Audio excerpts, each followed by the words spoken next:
Now, folks, look at sharper trades. Meta in consolidation did a little bit of a pullback over the end of last week on some negative news, negative coverage, but it's holding the ATMA. That's the primary support. Secondary support is this low on Tuesday the 14th. I'm looking for 220, possibly 245. And finally, Tesla. Tesla as a short worked well and got a bounce off the 50 SMA. Continues to hold the 50 SMA. The technicals are mixed, but improving a little bit.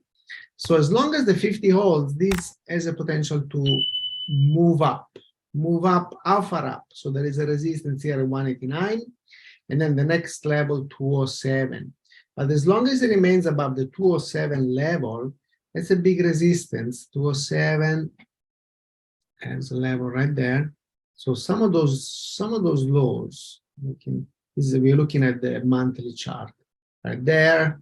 That's the 22nd of June, and then somewhere around here, July 2021. Yeah. So that's a resistance. As long as it remains below the area, still weak.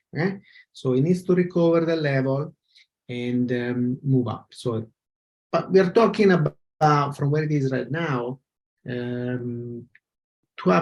10-12%. So it's a possibility makes them move. On the other hand, if it breaks below the 50 simple, the moving average, 171, 168, 154 are the next support level.